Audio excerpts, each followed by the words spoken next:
Bestion de Camboulas, bonjour. Bonjour. Vous êtes le directeur artistique de l'ensemble baroque Les Surprises et je vous ai invité à ce micro aujourd'hui afin de répondre à la question de savoir comment vous travaillez vos programmes entre œuvres populaires et fameuses auprès du public et œuvres méconnues ou inédites et qui méritent souvent une plus grande écoute. Alors comment donc adressez-vous la question du choix du répertoire pour vos productions, qu'elles soient à la scène ou au disque ? C'est vrai que c'est une sorte de savant mélange de pouvoir convaincre en tout cas un public de venir écouter ou d'acheter un disque par des œuvres qu'ils connaissent déjà et donc qu'ils apprécient. Oui. Et de pouvoir par ce biais-là finalement les inviter à découvrir aussi d'autres choses.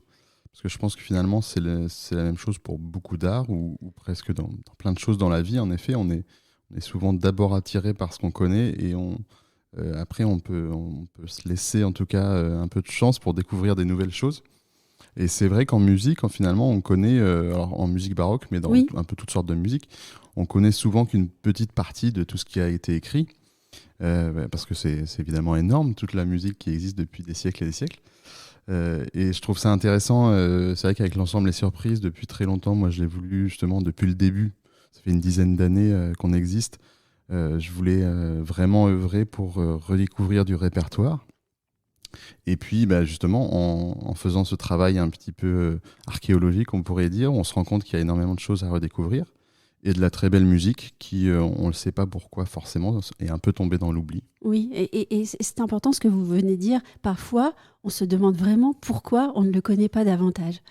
Oui, c'est un peu des mystères. Alors, c'est vrai qu'il y a... souvent, l'histoire ne retient que quelques noms parce qu'on aime bien s'accrocher à des grands noms reconnus. Et d'ailleurs, c'est pas forcément ceux qui étaient reconnus à l'époque. Oui, aussi. C'est vrai que les siècles font, et puis après, les biographes, par exemple, inventent presque un peu ou réinventent des choses autour de certains musiciens. Et donc, c'est vrai qu'on ne peut pas, évidemment, tous les connaître. Alors parfois aussi joue en faveur d'un compositeur sa vie romanesque ou sa manière ou son talent à s'être vendu à une époque, alors que d'autres parfois peut-être plus doués ou plus talentueux n'ont pas eu ce talent-là et finalement on les a oubliés. Alors moi j'ai trouvé intéressant de pouvoir évoquer avec vous le magnifique programme que vous avez offert à l'Auditorium du Louvre. C'était un programme dans lequel deux tédéums s'affrontaient. Le premier, donc très connu, de Marc-Antoine Charpentier, et celui totalement inédit d'Antoine Desmarets.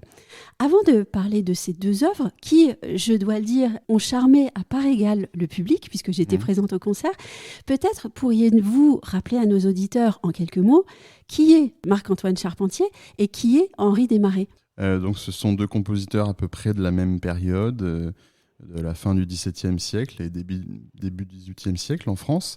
Alors c'est vrai que Marc-Antoine Charpentier est quand même un peu plus connu que Desmarets. Mais finalement, même lui, il était déjà un peu dans l'ombre à l'époque de Jean-Baptiste Lully. C'était un peu, justement, vous disiez tout à l'heure, ceux qui savaient bien se vendre à une époque. Lully, il savait très bien se vendre. Donc en fait, c'était un peu le patron de la musique à Versailles auprès de Louis XIV et puis à Paris aussi. Et dans son ombre un petit peu, en tout cas, il y avait Marc-Antoine Charpentier. Et Henri Desmarets, lui, c'est justement un jeune élève de Jean-Baptiste Lully et qui a eu une vie un peu étonnante. Enfin, voilà, il a justement... complètement romanesque. Très romanesque, et c'est vrai qu'il n'a pas eu les postes qu'il aurait pu avoir parce que très jeune, il lui arrivait différentes affaires et donc il a dû fuir Paris sous peine sinon d'être pendu, je crois, en place publique. Ah oui, même pas emprisonné. Ouais, c'est ça, carrément pendu parce que c'était une histoire de mariage. En fait, il s'était marié avec une femme qu'il aimait beaucoup. Tous deux s'aimaient beaucoup, mais le beau-père n'était pas d'accord. Donc ils se sont enfuis et il a été condamné pour... je ne sais plus les termes exacts, mais à l'époque, on disait peut-être pour vol, ou rapt d'une jeune femme. Et donc, il a dû fuir dans différents autres royaumes. Il a trouvé du travail en tant que musicien dans d'autres royaumes, notamment dans le royaume de Lorraine, qui était indépendant de la France. Et donc, c'est vrai qu'il a écrit malgré tout beaucoup d'œuvres, il a eu une belle carrière, mais en tout cas, pas là où on l'attendait, à Versailles ou à Paris.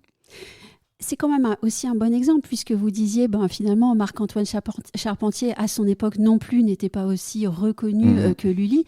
Mais nous, nos contemporains, le connaissent grâce au travail des musiciens. Oui. Et puis, à l'opposé, Henri Desmarais, il faut bien le dire, il reste quand même méconnu. Ah oui, très méconnu, même d'ailleurs d'une partie des musiciens, c'est vrai. Oui. Et Charpentier, c'est un peu un exemple, en effet, de musicien qui a un peu ressurgi peut-être au XXe siècle, je dirais, parce que je ne suis pas sûr qu'au XIXe siècle, il ait beaucoup intéressé les musiciens, mais il y a peu de temps. Et puis c'est aussi un exemple de, notamment ce Te Deum, de la culture, générale ou culture populaire, on pourrait dire, puisque finalement ce Te Deum, il est surtout connu par l'Eurovision, parce que les quelques premières notes du Te Deum ont été utilisées comme musique d'introduction de l'Eurovision. Donc c'est rigolo de voir qu'un compositeur est aussi connu par ce biais-là. Et un destin se fait parfois à peu de choses. Ouais, voilà. Oui. Qu'est-ce qui unit et qu'est-ce qui différencie ces deux Te Deum, joués d'ailleurs ce soir-là, et encore une fois, le public n'a pas eu l'air de préférer l'un à l'autre. Non, c'est vrai. En effet, quand j'avais pensé à ce programme-là, je n'étais pas sûr que Desmarais, tienne la bataille, soit aussi présent. Et en fait, finalement, d'une certaine manière, presque, moi, j'aurais un petit penchant pour Henri Desmarais. Et puis c'est vrai que les retours du public étaient toujours très, très, très élogieux, justement, sur cette musique peu connue, mais en fait très, très théâtrale. Et c'est vrai qu'ils, en tout cas, sur un même texte, ils n'ont pas du tout fait le même traitement musical. Parce que c'est vrai qu'à l'époque, le Te Deum, c'était un peu une sorte de passage obligé pour les musiciens, aussi pour se faire reconnaître, parce qu'on jouait ces musiques-là, donc soit après une victoire, d'une bataille, ou juste aussi pour un moment de fête. Et c'était un peu presque une musique, pour essayer de se faire reconnaître des instances politiques, donc c'était presque une musique politique qui avait une portée politique. Et donc voilà, un texte que à peu près tous les compositeurs de l'époque ont utilisé, et là ils l'utilisent de façon totalement différente. Et c'est vrai que chez Desmarais, il y a un côté un peu plus opératique, avec une utilisation plus importante de petits solos, de trios, des récits, comme on pourrait le faire en fait dans la tragédie baroque. Est-ce que après le concert, vous avez pu échanger avec certaines personnes du public ? Pourquoi je vous pose cette question-là ? Parce que souvent, en concert, on commence par l'œuvre la moins connue et puis on laisse patienter le public pour ensuite lui servir l'œuvre la plus connue. Et vous avez fait l'inverse. Oui, j'ai fait l'inverse, parce que je trouvais qu'en fait, justement, le Desmarais, comme il est plus copieux aussi en temps de musique, je trouvais que c'était bien pour une deuxième partie d'avoir quelque chose comme ça, d'un peu plus dense. Et puis, comme justement les premières notes du Te Deum de Charpentier sont peut-être une des musiques les plus connues au monde, je me suis dit, c'est bien, on commence par ça, comme ça on rentre tout de suite en terrain connu, et après on peut aller un peu plus vers l'inconnu. C'est aussi une manière de faire un peu de pédagogie ? Oui, c'est ça, un peu, c'est vrai. Mais en tout cas, les retours, on l'a joué déjà l'été dernier, et puis donc cette reprise à Paris.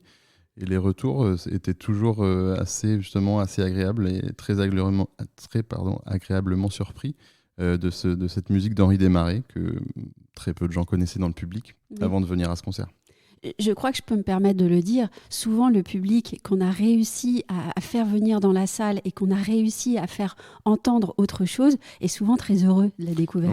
Oui, complètement, parce qu'il y a une sorte, on se sent comme un peu dans un partage, en fait. C'est vrai qu'on avait vécu ça notamment sur un autre compositeur très peu connu aussi qui s'appelle Destouches, André Cardinal Destouches, dont on avait fait la recréation d'un opéra il y a quelques années. Et c'est vrai qu'avec le public, et on en parlait en sortant de concert, on se sentait un peu très chanceux, comme si on vivait un moment un peu unique de rejouer une œuvre pour la première fois et de la réentendre ensemble. Nous, musiciens qui la jouons, et public qui réagit à cette musique. J'aimerais qu'on évoque enfin votre dernier disque. Alors, c'est un disque intitulé Nuit à Venise, les maîtres de chapelle de San Marco, qui est paru chez Alpha. Au cœur de ce programme, finalement un petit peu le même exercice que celui que nous venons d'évoquer, le fameux Monteverdi, mais aussi d'autres compositeurs que le public ne connaît pas forcément. Oui, c'est vrai que c'est la même démarche, et c'est vrai que c'est quelque chose que j'aime bien faire. Donc là, pour ce programme-là, on est à une autre époque, dans cette ville dans incroyable. Un autre lieu, ouais, c'est vraiment assez inspirant de travailler sur Venise et puis d'imaginer un peu. Ce programme, c'est une sorte d'imaginaire d'une nuit de fête à Venise où on se baladerait depuis la place Saint-Marc, la basilique aussi, et puis de flâner dans les rues de Venise. Et alors c'est vrai qu'au niveau des compositeurs, on parcourt un peu plus de temps parce que l'idée c'était de partir donc de Monteverdi, qui est sûrement le plus connu et donc qui était maître de chapelle à Saint-Marc. Et puis après de jouer des œuvres de quelques-uns de ses amis de la même époque et puis des successeurs aussi. Donc il y a Cavalli, les Grenzi, Lotti, qui après lui était maître de chapelle aussi à Saint-Marc.